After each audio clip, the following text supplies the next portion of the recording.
चीन की smartphone company Xiaomi ने यह स्पष्ट किया कि उसकी योजना कंपनी में हिस्सेदारी बेचने की नहीं है। भारतीय कंपनी को वो कोई भी हिस्सा नहीं बेचेगी। हालांकि मेक इन इंडिया मुहिम को सहारा देने के लिए वे उत्पादों के लिए पार्ट्स और उनकी मैन्युफैक्चरिंग के लिए भारतीय कंपनियों के साथ साझेदारी करेंगी, उन्हें वेंडर के तौर पर बुलाएंगी और उनसे अपना सामान बनवाएंगी।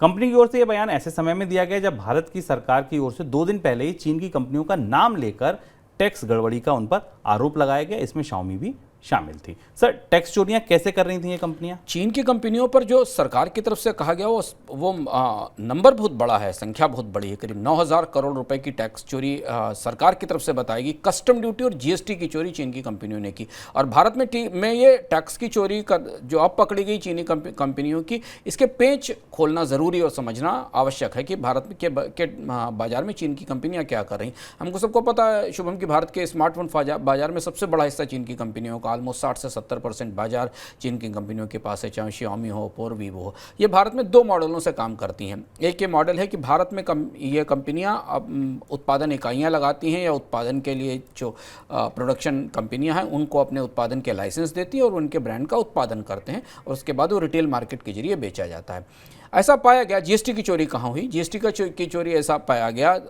जीएसटी डिपार्टमेंट की जांच में कि बहुत सारी जो मेजर हैंडसेट कंपनियां हैं, ओप्पो, वीवो, Xiaomi और जो ट्रांजन, इन कंपनियों ने खुद भी मार्केटिंग की, खुद भी सेल्स की भारत में अपने नेटवर्क से, अपने चैनल से, अपने स्टोर खोलकर, जिसमें रियलमी और वन प्लस भी शामिल था। जबकि इस काम के लिए उन्हें जीएसटी चुकाना चाहिए था, जो उन्होंने नहीं चुकाया। यानी उन्होंने भारत में केवल उत्पादन ही नहीं किया, रिटेल सेल्स भी की और सेल्स के जरिए जीएसटी की चोरी पकड़ी गई। दूसरा महत्वपूर्ण टैक्स चोरी पकड़ी गई कस्टम ड्यूटीज़ के मामले में।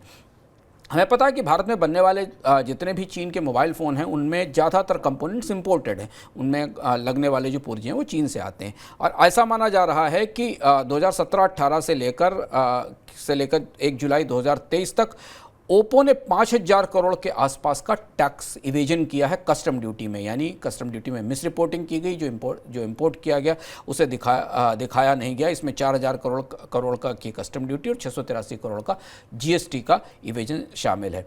ये बता रहा है कि भारतीय बाजार में चीनी कंपनियों का दबदबा है। भारतीय बाजार में चीनी कंपनियां बड़ा हिस्सा कब्जा किए हुए हैं, लेकिन उनके बहुत सारे ऑपरेशंस टैक्स रडार से बाहर हैं। और अब सरकार को ये समझ में आ रहा है कि चीनी कंपनियों में टैक्स की बड़ी चोरी हो रही है, दोनों तरफ से, जीएसटी साइड से भी और कस्टम से भी।